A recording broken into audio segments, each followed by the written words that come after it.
मैं कांग्रेस हूँ, वही कांग्रेस जिसने 25,000 से अधिक हिंदुओं को मारने के बाद भी पाकिस्तान को 75 करोड़ रुपए दे दिए। मैंने देश के धर्म के आधार पर टुकड़े टुकड़े कर डाले और मेरा वोट बैंक बचा रहे, इसके लिए 3.5 करोड़ अल्पसंख्यकों को भारत में ही रहने दिया। मैंने ही सोमनाथ मंदिर के पुनर्निर्माण पर सरदार पटेल का विरोध कर हिंदुओं से पूजा करने का हक छीना, उन्हें भगवान शिव की पूजा करने से वंचित रखा। मेरा क्रोध या नफरत कह लो, वो इतनी बढ़ गई थी कि मैंने देश के राष्ट्रपति को भी सेवानिवृत्ति लाभ से वंचित रखा, सिर्फ इसलिए क्योंकि वो नेहरू की बात को नजरअंदाज कर सोमनाथ मंदिर की स्थापना में गए। मैंने आजादी के बाद से लेकर अब तक आरएसएस को बैन करने के लाखों प्रयास करे। वो हमेशा से मेरी आंखों में खटकते हैं, लेकिन मुझे मुस्लिम ब्रदरहुड पसंद है। मेरे ही कुकर्मों की वजह से संयुक्त राष्ट्र में भारत को दी गई वीटो पावर दुश्मन चीन के हाथों में चली गई, क्योंकि मेरी नजर में हिंदी चीनी भाई भाई हैं। मैं वही कांग्रेस हूँ जिसने हिंदू कोड बिल तैयार किया और सरदार पटेल के विरोध के बावजूद मैंने इसे केवल हिंदुओं पर प्रतिबंध लगाने के लिए पारित कर दिया। वो मैं ही थी जिसने जम्मू कश्मीर के माथे पर धारा 35 से 370 का कलंक लगाया था। मैंने AMU में मुस्लिम शब्द रखा, लेकिन BHU में हिंदू शब्द के इस्तेमाल का विरोध किया। मैंने ही भारत की 90,000 वर्ग किलोमीटर जमीन चीन को सौंप दी और अपनी नाकामियां छिपाने के लिए कहा कि वहाँ तो घास का एक तिनका भी नहीं उगता। मैंने गायों की रक्षा के लिए आंदोलन कर रहे सैकड़ों साधुओं की गोली मारकर हत्या करवा दी। मैंने ही बांग्लादेशी को देश में घुसपैठ करके अपना वोट बैंक बढ़ाने के लिए रोहिंग्याओं को बसाया।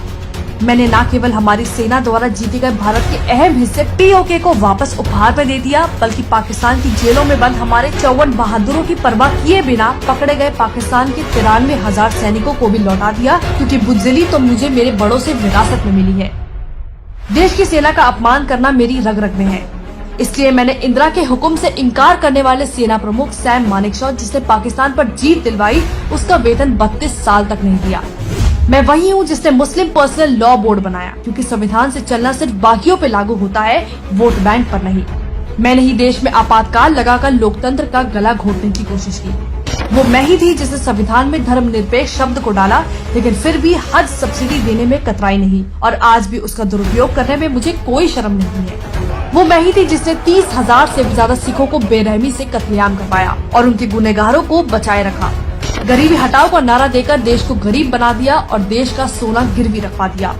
मैंने ही वक्फ एक्ट में संशोधन कर इसे इतना शक्तिशाली बना दिया कि आज आपकी जमीन कभी भी आपके ही हाथों से जा सकती है और आप कुछ कर भी नहीं पाओगे। मैंने परमाणु का विरोध किया, सेना को कमजोर रखने की मेरी मेहनत पर पानी जो फिर जाता।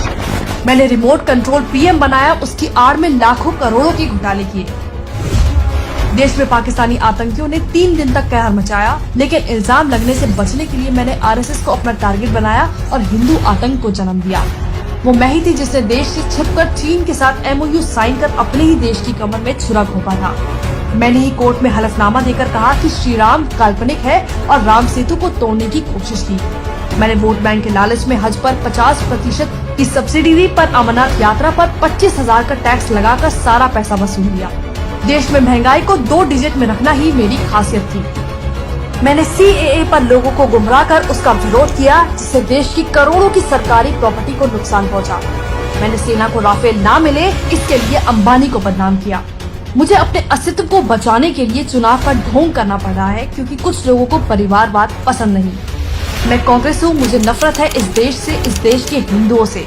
इसलिए मैं चाहती हूँ कि मुझे सत्ता में एक और मौका मिले, ताकि मैं हिंदुओं का इस देश से पूरी तरह विनाश कर पाऊँ।